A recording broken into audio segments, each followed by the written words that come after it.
We'll go through the same routine as we did yesterday. Happens much faster, but at the same time, we're not going to take any chances. We're not going to take her for granted. We're going to work with her just like we did yesterday. We're going to saddle her. We're going to do all those different things. We're going to move her around, and it's going to be the same thing as yesterday. She has to do whatever it takes to survive. So horses are a creature of habit. You'll notice yesterday, first time, she really got at it. Second time we saddled her, a lot less. So we got to develop, you got to develop a strategy, and this is a strategy that works. And worrying too much about it and putting too much emotion in it will just eat you up. So we can't get wrapped up in emotion. This filly's got to do whatever it takes to survive. And so we just establish that routine. We establish that passive-aggressive nature, going in there, putting the saddle pad on her, working her, moving her, doing all those things. But you got to be able to read them. So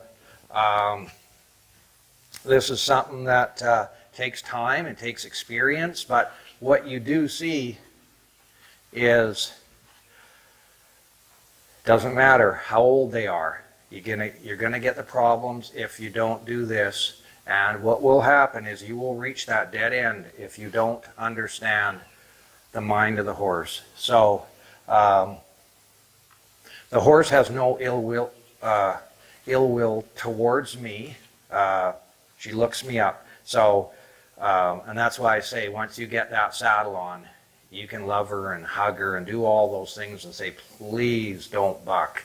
But when it gets there and you take those chances and you work on the human emotion, that's when things will come unglued. I've seen people do it too many times where they snuck around the horse and thought, oh boy, that horse is just great, and they've been able to sneak around it and they've even ridden it. But one day, that horse refuses to do something, and you see that older horse there, the way he refuses is going to be totally different than the way a young horse refuses. So that old horse, he just plants himself or just like lays his head into the bridle. Well, the young horse, what he might do is fly backwards, jump over. Instead of going through the creek, he tries to jump over the creek. He bucks at the same time because, see, he's never been through a stressful situation. He's never been asked to do anything. So it's...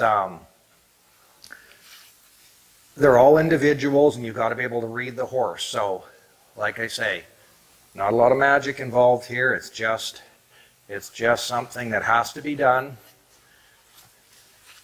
It'll all work out fine, but you have to be able to ask. You have to be able to ask them with a soft feel, with good intention, and with the right frame of mind. So, when I work with horses, I go in with good intentions, absolutely. I don't show up anywhere without a good intention. See, I'm going to check them out way beforehand, and I'm going to see what's shaping up there. I'm going to watch how they walk. I'm going to watch their hindquarters and watch how tight they might be getting. A